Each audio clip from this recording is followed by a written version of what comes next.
Hello, this is my intro video for data analysis and assessment. My name is Sam Hudson. To the next slide.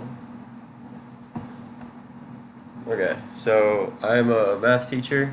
I just finished my third year at Severna Park High School in Maryland, Severna Park, Maryland. Uh, I substitute taught in the area for a while. I graduated from Salisbury University in Salisbury, Maryland. For I'm doing the online school here at Kansas just because it's a school I thought was interesting and had my master's program, so I'm glad to be here. Third year finishing up was great, kind of a weird fourth quarter with everything going on, but we seemed to make it through okay. In my past, I've taught algebra, pre-calc, and geometry, different levels between honors and standard, and having a co-teacher in some class um, as well. I also coach football at the school. Um, that's one of my other passions is probably coaching football. I would love to watch people grow in the classroom as well as on the field and really feel like I get to know the students more when they're out on the football field, kind of being themselves. So I really like to try to get involved with as many sports as I can and be around them to really see what the students are all about. Um, I'd like to eventually become a principal or assistant principal to start out. Um, Later on in the years, I mean, I'm really enjoying teaching, so if I stay teaching my whole life, I can't complain about that. I really enjoy doing that and coaching football, but a little goal, I guess, would be to become a principal. I feel like that would be a great thing to be able to kind of help the school out as well as overall. Um, and again, I got into education because I just like really working with kids. I had a job out of college and I worked with adults, and I don't mind working with adults, but I just feel like when you get a student or a child that's kind of a little rocky, then you're able to help them out and maybe teach them to grow up a little better.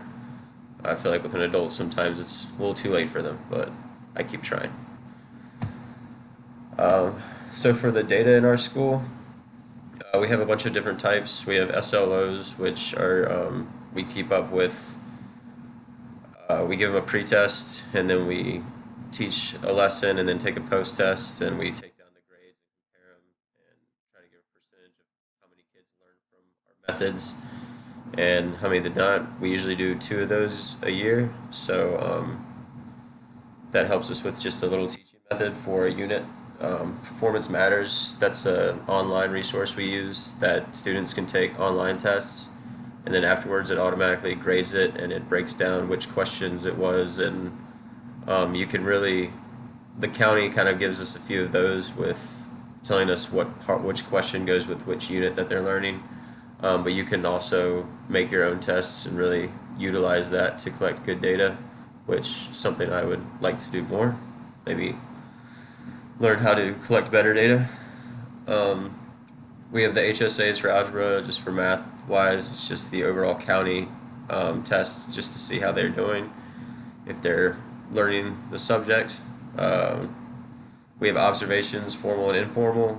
That's what sometimes we'll have either a principal or assistant principal or maybe our department chair will come in and just kind of see what's going on, talk to the students, and give you little notes at what you're doing well, what maybe you could try and here and there. But they're usually pretty good. It's more helpful, I believe, than nerve wracking. I never mind getting a helpful hand. And then again, parent forums and teacher surveys, they send out a lot, maybe through emails and such, just to get what parents are thinking about how we should move forward, especially right now with possible online school. Also, emailed out the teachers to get the same kind of input. They do the same thing for fourth quarter grades, just try to get an overall input of all the families and what they think would be most productive. Again, because we have our school district is fairly good, but we definitely have students. We have a farm program, and we have students who need to borrow laptops, so a lot of the grading needs to be extended, and the parent forums would help with that as well. So, my knowledge of data, again, I was talking about the performance matters. I feel like I could use that more. I do use it a little bit, but I would like to use it more to create more data to get a deeper understanding of like which part of the unit is confusing the students, not just the overall unit or they all got B's or something, but which questions they missed the most. Like, could really focus on that, which kind of would jump to the bottom, which I would like to know more to better guide my instructional decision. So I guess that would be helpful for that if I know which question they're missing. I could also take note about how I taught that. Did they learn it well? Okay, maybe the next time I teach it, I'll teach it a little differently. Did they seem to learn it better? So I think that data would definitely help me become a better teacher, help it become easier for the students as well. And again, just using the past data to see which methods worked and why they worked. So for my plan moving forward, I guess my goal for this school is or for this class is I want to use data more to focus on the areas that seem problematic for the students.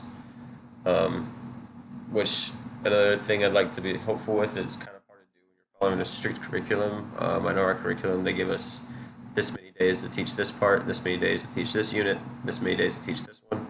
So sometimes it's hard to try to break down the data and see how they're doing and go back and try something else when we have to be moving forward. So it's something I'd like to try to work out more is get more time to get data and go over it as well as staying up with the curriculum.